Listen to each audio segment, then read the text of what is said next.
Okay, guys, this is a bit of demonstration of the issue that we've got here, and is my machine. It's a i7-8700. It's running at stock. It's got 32 gig of memory, and it's on a NVidia graphics card. It's a 1060 Ti graphics card. Everything's the latest. Everything's up to date. PixInsight is up to date. So let's start PixInsight. And it's got the standard OpenGL ES graphics acceleration there, you can see. And if I go to global preferences on the core UI, it's all set to automatic. So this is all pretty simple standard default stuff. I've done nothing special here at all. So if I then open the blink tool, let's open some files from my Sharpless 202 project, blue frames. Let's have a look at those. They open up okay. Let's normalize them.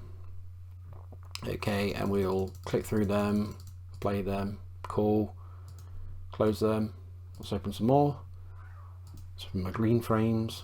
These are from my CAF 8300. Normalize them and play them again, and over we go. Almost every time I do that, and we can see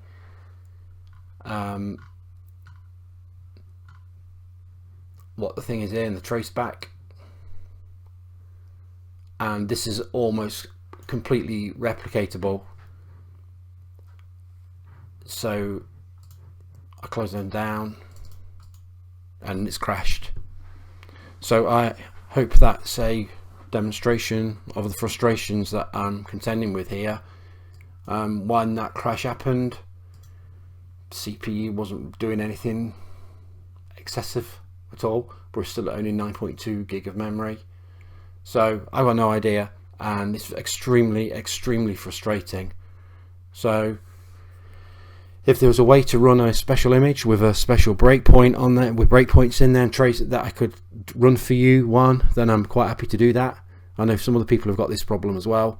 I know it's very difficult to fix these intermittent software problems. It's no bad reflection upon you and the great work that you guys do, but for those of us that are having this problem, and by the way, I'm on 1.8.8.4. I'll just show you that. It's just very frustrating. Just going to look hour find that. Yeah. Trying to find out what I'll find about PixInsight. Just to show you what there we go about PixInsight, and there I am on 1.8.8.4. So this machine works absolutely perfect with my Photoshop and everything else. So I don't really know what's causing the problem, but I thought I'd share this and make a bit of a video just to show you. So again, not to impugn anyone here, I know you do great work, guys, and some of these problems can be really difficult to fix. So I just hope that at some point you can get around to fixing it, because it's almost unusable at the moment, and I've got a backlog of images that I want to process, and I can't do it, and I'm having to use Astro Pixel processor, and I don't really want to do that. I've done a lot of training with PixInsight, with add and blocks videos and everything. I've got a lot invested, so I really want to get this working, but I'm starting to get a bit frustrated with it. So alright, I think I've made my point. Good luck, guys, clear skies, and I hope you guys are having more success and luck than I am. So all the best, guys, and clear skies.